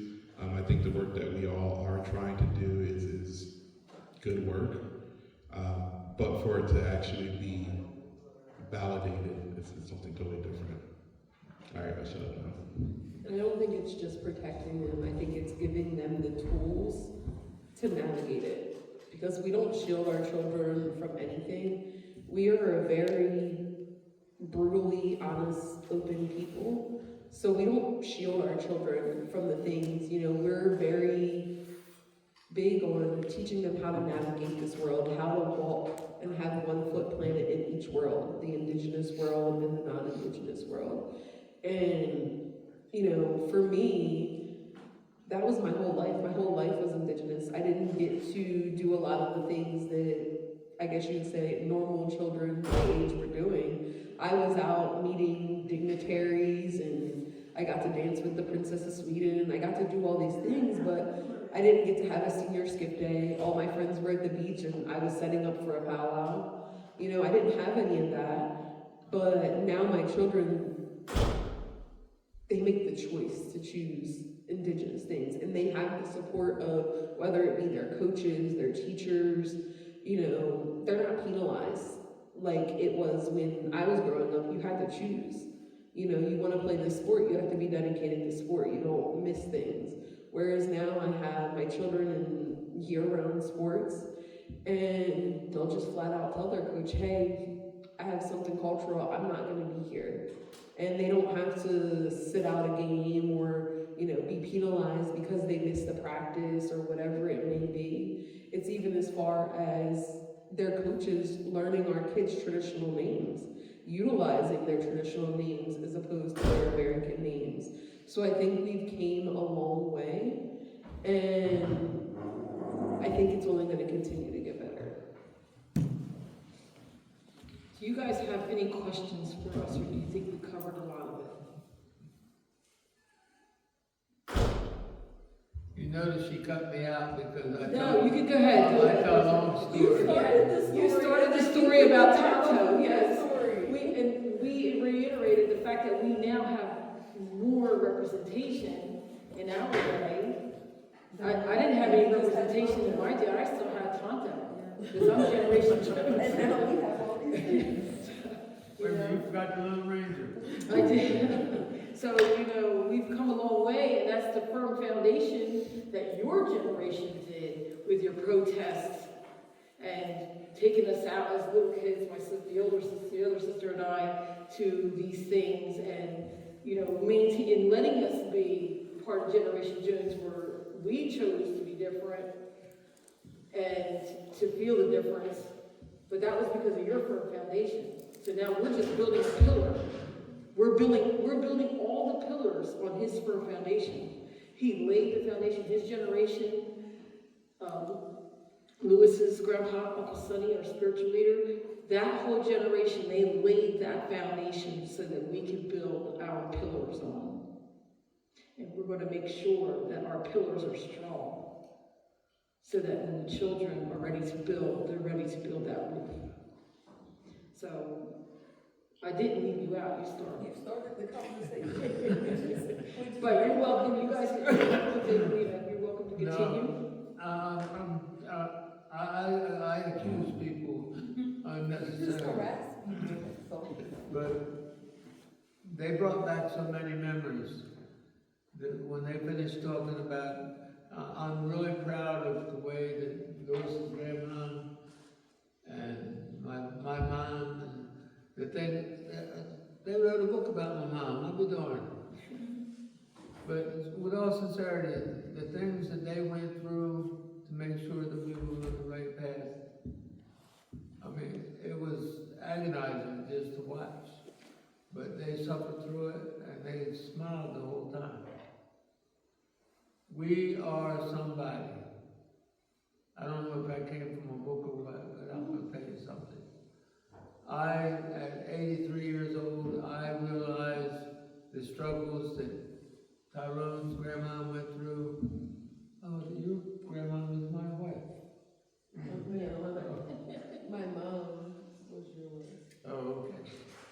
But no, with all sincerity, I tried to make a joke out of it because it was a hard life. It was worth every penny of it, worth every struggle, and it brought back memories of some of the things that I did because the way I was taught to help other people. So you guys have no idea. I want to tell you something.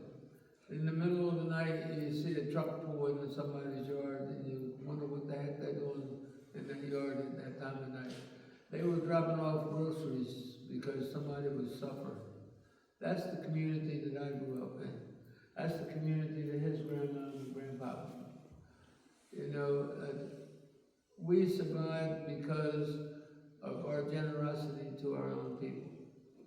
And I have no regrets. You know, yeah, my aches and pains, but I don't have any regrets about anything that was brought in my way. Discipline, oh my God, you got disciplined by everybody. But we didn't realize that they were just trying to make us a better people so that we could survive. Now I'm getting ready to get too far.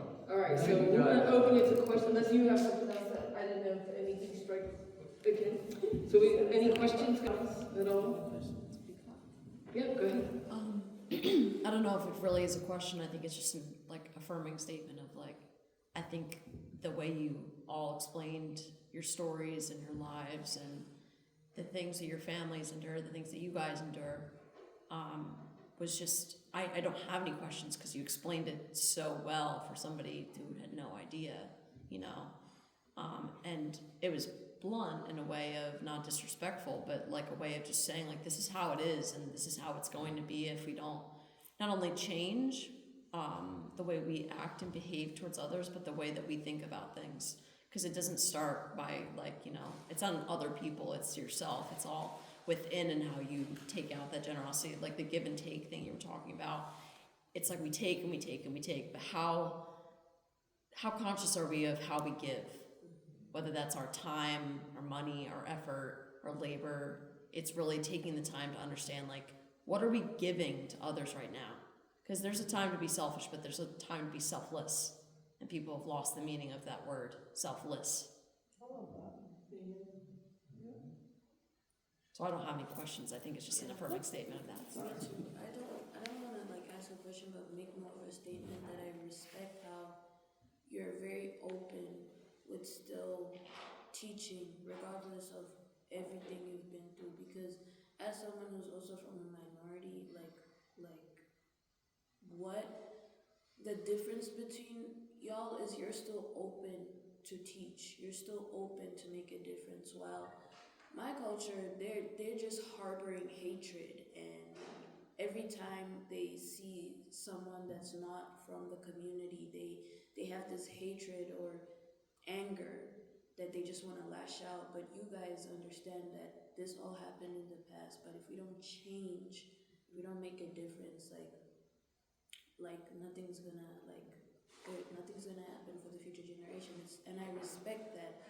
And talking to you guys, and also you guys teaching us, left something within me to talk to my family about, So thank you.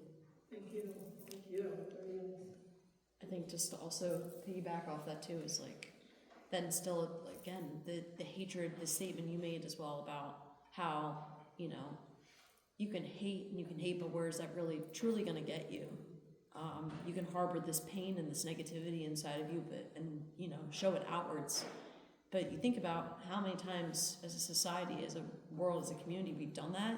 Look at how much you've gotten from that, and then look how much you've gotten from the love and the positivity, the light, the effort into, like you said, putting the effort into, yes, you're teaching communities that may be against you guys or putting you guys down and not listening, but you're still speaking, you're still using your voice that you have and using your communities that you've built. While it might be smaller than how it used to be, it's almost even stronger because you're so determined and so driven to keeping it alive and keeping it loud, keeping it noticeable and seen. And it's not in a way of, you know, bringing hatred towards the people who won't listen. It's coming at it with seeking understanding from both sides, saying your story, but also leaving space and holding the space for others who may not know better or may not know at all. And that's really, truly respectful, as you're saying, because it's just, you have no hatred for that. It's just wanting to educate and wanting others to understand and to get what your side of that story is. Yeah, we are very mission driven because we are the beginning of the next 7 generations. We're always the beginning of the next 7 generations. So that is a big responsibility when you think that way. See, one of the things that I guess that just happening without any kind of introduction is the fact that we have started to speak out and tell our story.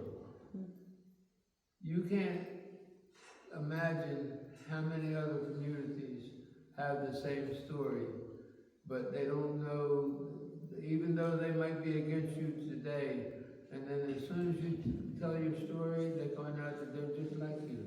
Yeah. And the compassion that came out of us coming out of our shell. I mean, my grandparents, my parents, they went through the same thing, but they stayed to themselves. They didn't express themselves. Okay, I took over as the first chief. One of the things that I did was I told my story. And you should see the people in the audience, and this is my own people, the people in the audience that were afraid because I told the story, or could have compassion because they quietly lived the same story that I lived. And this is one of the things that I found out. You can't expect people to feel any kind of compassion for you unless they know how you live, what struggles you went through. And as soon as we started to come out of our mouth and come out of our shell, things changed. I'm not going to say I'm happy with all the changes, but I'm happy to, like I said, I'm 83 years old and I'm able to tell my story still. And my story hasn't changed. I just wait for my younger people to tell their story so that I can know that I made a difference. So I think one of the things that a lot of what the two of you said really resonated with me is the fact that I think back to my dad, the generation before my dad, where they truly were hiding who they were. And then you have my dad's generation that he spoke up, you know, when they said that, you know, Indigenous people were no longer here, even though it was still a time where you weren't allowed to openly admit that. You had people, stubborn people, that didn't care that they had to be silent. They wanted it to be known. And then I look at me where I fought the history books. I was the kid that was always in trouble when it came to, you know, teaching Indigenous history. And now I look at my kids who, of course, they still get certain comments made and things like that, but it's nowhere like what I went through, what my dad went through, what the generations before him went through. I think being able to openly express and live who we are in our everyday life, as opposed to just living it at ceremonies or powwows, I think that's made a huge difference. You know, my children openly love to wear beadwork or ribbon skirts or Indigenous design things. And I think for me, that's something I wish I had as a kid, that I could have, you know, truly been myself. I wore the braids, I did the things, but I got made fun of. And I was, of course, a troublemaker, so I didn't care that I got made fun of. I fought back. But now, I think one of the things that Ty and I like to focus on when we do keynote speaking and things like that is not just focusing on the past, not harboring on all the injustices that our people have faced, but looking forward and how can we build from here. That's a lot of what we do. We fight to give and encourage our kids to utilize their voices. they have a lot to say if you listen. And I think encouraging that and no longer harboring on all the negativity, but harboring on what can we do better? How do we fix this? How do we make this better for the generations that are going to come? And I think that's kind of where the group of kids that we work so closely with now, they've kind of picked that up and they have all these amazing ideas. And we're just the ones to sit here and figure out how to make all their dreams come true. And I love that, you know, we get to do that. You know, Thais has this beautiful property, bringing them out here, working to find funding, working to find the resources. It's a lot of work, but it's so worth it in the end. I think another analogy or comparison you can make as well, when you were speaking about how your mother or your grandmother was asking to, you know, go out, get this one herb, bring it back. You didn't know why, but you just did it because she needed that. And, you know, eventually you also said, like, that herb was then made for a tea that you drank. So ultimately, you were, you know, given, going out, gathering this supply and bringing it back, not expecting anything in return, but, you know, it's like it's a circle. It all comes back eventually. It's like, it's what you give is how you receive as well. And that was such like an important thing that really stood out to me. Is like the selfless thing. People, you know, give so much and then expect everything back in return. It's like most times, you just got to give, because eventually it's that good karma people talk about. It's like it's gonna come back to you. And you know, another thing with your children, how you're talking about, you know, they don't feel that generational trauma, because you guys have, not only has the foundation, you know, it's been a little rocky because you've had that hardship in the past, but you're not necessarily harboring on it. You're taking that foundation that might be a little cracked and a little bit unstable. You're filling in those cracks with healing and love, and then building on top of it. So not only is the foundation strong to begin with, but it's building it stronger. And then your children are taking that foundation, building up the pillars, as you mentioned. So it's just, it's so admirable hearing just breaking the cycle, even though it has been hard. Not harboring on the past, but acknowledging it, taking what, you know, didn't work and fixing that part, and taking the things that did work and incorporating that new and refreshed thought or idea or practice and moving forward. It's just, it's so interesting and admirable to see, literally, like I said, a lot of hardship, but you're still moving forward, and persistence and resilience, truly, is just, resistance, I think, is the word. Like, resistance is existence, or existence is resistance.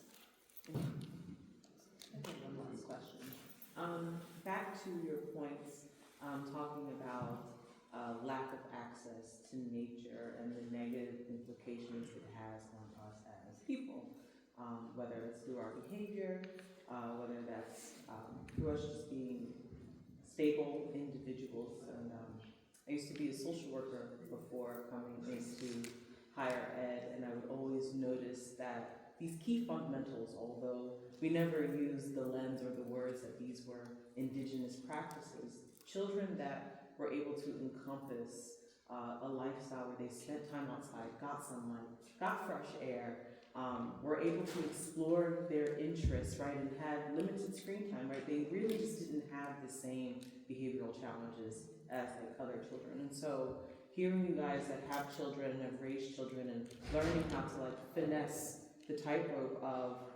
living in mainstream society while embodying your indigenous practices, like what are like some like key components of like your everyday lifestyle that you like cling to, so that like your children don't like lose grasp with like nature? Like, do you restrict TV time also? Do you require that they spend a certain amount of time outside? Like, what are some of their like daily routines that you find may be different than some of like our other families in like mainstream society? So I have a really funny one, and it's probably one of my favorite stories to tell. So for me, you know, while I had two sisters, my sisters were older than me, so they were already adults by the time I was born. So for me, it was kind of like I grew up an only child. So I didn't get that sibling experience, and I had no idea what I was getting to as a mom that had multiple children. Was not prepared. But my kids love our songs. And the connection that's come from that has been this crazy experience in my household. My oldest son and my oldest daughter, they butt heads nonstop. Like, all they do is yap, yap, yap, arguing with each other. But a lot of our language, our stories were held in song because we are a people that utilize oral history rather than writing it down. So songs are very, very important, and they are a universal language. You know, as Indigenous people, just like with the Hispanic culture, you know, there are different languages, you know, Puerto Ricans, Mexicans, while it may sound, Spanish may sound similar, it's not. It's, you know, there are different dialects, there are different things, and that's the same with our communities. But those songs are a universal language. So in my household, there's a lot of that. You can always tell when my oldest is home, with him being away at college, because that's all he does is sing. From the time he wakes up to the time he goes to bed, he is singing at the top of his lungs. And that has become my house. So they play a game called Name That Lead. So my oldest will start the song and he expects his siblings to kind of pick it up. And that became a bonding experience, him teaching, you know, he learned from us, and now he's teaching his younger siblings. And all they do is sing, whether it be some of the silly songs, the comical social side of songs that we have, or some of our ceremonial songs, just seeing the relationship and how he passes, that's his way of passing knowledge. And now it's even more so, not just our children, it's grown so much outside of our household. Him and his cousin brought back a drum group, a youth drum group that was started when Ty was a kid. And now my son has this magical power where he can get people to break out of their shell, to come not only sit at that drum, to not only sing, but to take leads. Kids that, they won't even do that for their parents. So I think for me, that's become a crazy everyday part of our life, as agitating as it is, because I work from home. So when you're on a meeting and you hear someone singing at the top of their lungs while you're on a big corporate meeting, but it's beautiful. And the people in my everyday life that aren't a part of the Indigenous community, they just know this is what Leah's household sounds like. You're gonna hear some random wailing, some random singing. Like, it's just the normal here, and you kind of gotta brace yourself because you don't know when it's gonna come. It'd be a very quiet moment in the house, and then you're gonna hear that, and then you hear all the other kids, like, from their rooms following up where he came. I think that, I grew up when we had gatherings prior to powwows. It's that Generation Jones thing. And when we had gatherings, we didn't have fancy tents. So you had a sleeping bag or a blanket and you stayed outside. But my parents they were outside a lot, or my dad anyway. So it was already leading by example to be outside. And then my grandmother, when we visited her, we had to 4-H. We had to go, the same lady that he's talking about, we had to go find herbs and we had to learn all that stuff. And as far as my kids, I had the same kind of house as Leah. I was the kid house of the neighborhood house. And I was outside a lot, so my kids were outside a lot. So, and now we have a ranch, and I'm still outside a lot, so my grandkids are outside a lot, and Leah's kids and everybody's outside here, and they're outside at home. And I have one son that didn't know he liked outside. He works here now. And he said, if you get any more cows, I'm moving out. So that week we got 5 more cows. Because they have to, but anyway, but he works here, and he is our caregiver, and he's our arborist apprentice that's taking care of all of the paths and everything. And they didn't know they liked outside. And then the other son, he also works here. They love outside. You know, I try to get them in the carpentry business, but they didn't want to go to people's houses. It was we remodel. So I didn't, try to help paint words for them. But it was leading by example and being present ourselves. You can't expect a child to be outside if you're not going to be outside. And that's how we continued. I can't say this is every day, right? But we do, there's a couple of things. One being, we're always doing programs, right? Especially in the urban, we're always doing programs, or we're always doing the youth retreats and stuff here. We're doing stuff for our youth, and our kids have the luxury of being our elders.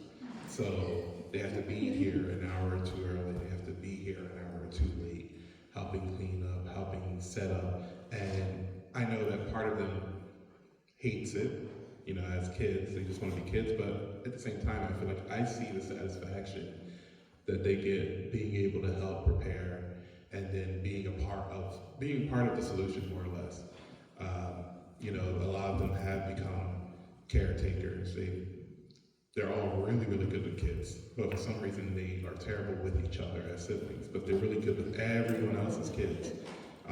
So I can easily see them following in our footsteps. Even now, you know, for reasons beyond, you know, when we can't go to the tribal grounds to be a part of the meetings or part of the ceremonies or anything, we have our oldest son who's like, he'll jump right in and he represents our family in a really, really good way. And make sure he keeps an eye on our kids, as well as being there for the youth, as Leah was saying, as an advocate for all of them. Then we also have some, I don't want to say guilty pleasures, but we have a pool, we have a hot tub, and it's all about just getting them outside. We'll take family at least once a week when the pool's open, maybe twice a week. We'll take a family dip in the pool at nighttime, just be under the stars and talking about our days, just being in. It's semi-being in nature. I know it's kind of cheating because it's a pool, and you know, we live in our little cul-de-sac house and whatnot, but we're fenced in. We got privacy fences, so when we're down inside the pool, it feels like it's just us. You know, it feels like we're away from the outside world. So we're looking up. We got a waterfall going on. The sound of the water hitting the waters is really beautiful, and just be, you know, taking a break from the electronics and whatnot. Of course, I gotta have my tunes playing, so there's that. But outside of that, they're doing, you know, as she's saying, they're singing random indigenous songs. They're play fighting in the pool. You've got an almost 19-year-old and their youngest is 9, but they're all, you know, playing with each other despite the age gap. As far as everyday, daily things, I feel like there are things we do that we just don't know that we're doing because it's our normal. And a lot of it revolves around just being together. We have kind of stepped away from the conventional eating dinner at the table to every day, every single day. I don't know when the last time we used our dining room was. Every day we have like the TV dinner stands and we'll pop on a show or a movie and we'll sit there and we'll eat together while we're watching the show. We even have this guy over, you know, majority of the time, and he's watching all of the crazy things that we're watching. Somebody has to feed. And so just being there and, you know, using their names, using our language daily in any way that we can, call them by their traditional names rather than their American names. Yeah, that's really it. Yeah, I'm pretty sure there are things there that just we don't think about that we're doing that differs from other families, but it's really all about being community, and part of that starts with just our family of 6. So. And I think for me, you know, when we do these events and I listen to my dad talk, he often talks about how, you know, the whole children were seen but not heard, and a lot of times his punishment was to sit on the steps. And as he was sitting on the steps, he would listen to his aunts, his grandmoms, his mom, like all of them having these conversations and telling stories and things like that. So for me, when we have him over, you know, he often just goes off on these tangents and tells these stories, and I watch how my kids just eat that up, and how to them, you know, I feel like in society now, children don't want to listen to their elders. They don't want to spend that time. Whereas our indigenous children, that's what they want to do. They want to learn those stories. They want to have that knowledge. I think one of the biggest regrets that, you know, Ty and I always call out is we didn't make time. And as indigenous community, we're losing so many of those elders, you know, whether it be to age or medical conditions or anything, especially during COVID. Like, we lost so many people. And I feel like in society now, you just don't make time for the important things. You're so busy with work and sports and all these things that you're not taking that time. So I think seeing that my children absolutely love to sit in the living room, we're trying to watch a movie, and they're asking him questions. and we gotta pause the movie because I can't hear what's going on. I've heard these stories, but it's important for my children to hear them. So seeing that they thrive off of that, they want that knowledge, I think it means we're doing something right. And to answer your question, we were never restricted. So I remember getting up really early in the morning in the 70s. I grew up in a technology house because my dad loves technology. So we had the very first video game where it went across the screen. and then he bought us Intellivision. You know, it was really slow. And then we had Nintendo, okay, by the time I moved out. So, but we would watch cartoons all morning long and then be outside by the time they got up and didn't come in until the streetlights came on. So we were never, well, we were never restricted. And I just, you know, when you said that, I'm like, restricted? We were never restricted, and we don't restrict our children from technology, but we give them options. And I think that's where the difference is. So that's a very important question. Most people see, you know, screen time technology. We were never restricted because we would probably just do it when they weren't looking.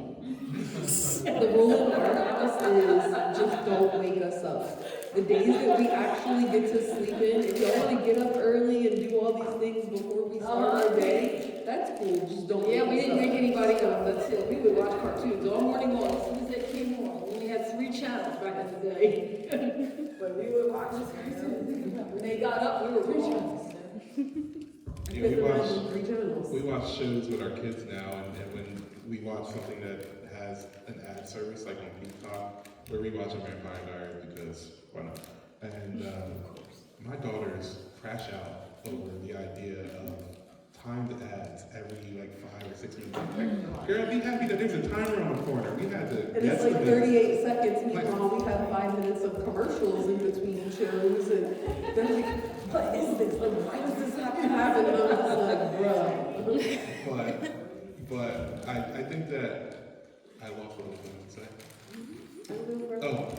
I think that screen time, technology is inevitable. I think eventually you get left behind. So we allow it. We don't. Well, I mean, we restrict to an extent because when they're on punishment, we lock it down. And I come from a technology household too. To the point that for some odd reason my kids don't understand certain things in technology, even though they were raised in the technology age.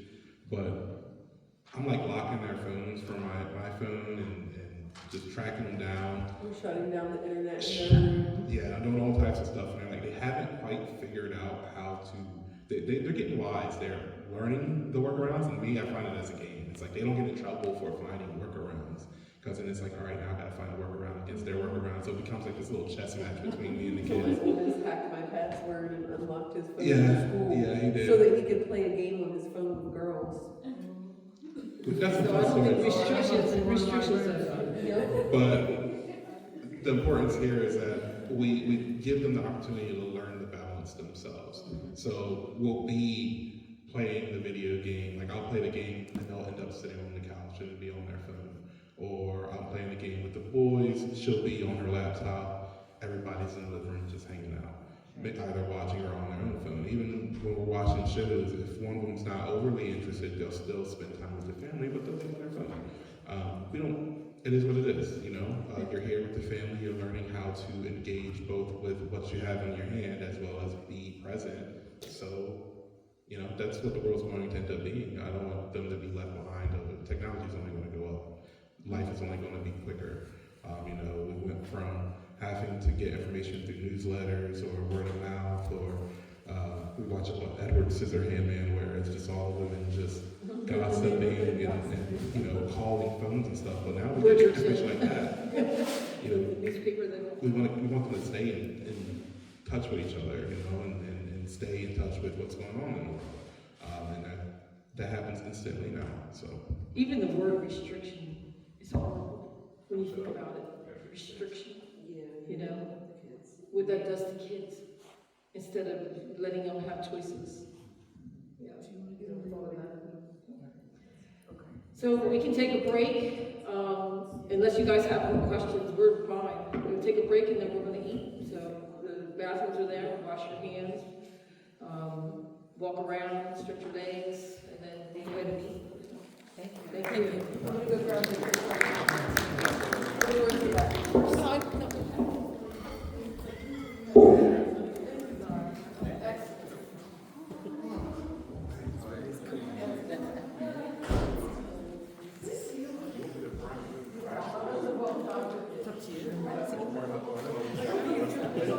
We could do that. Me, I kept hearing.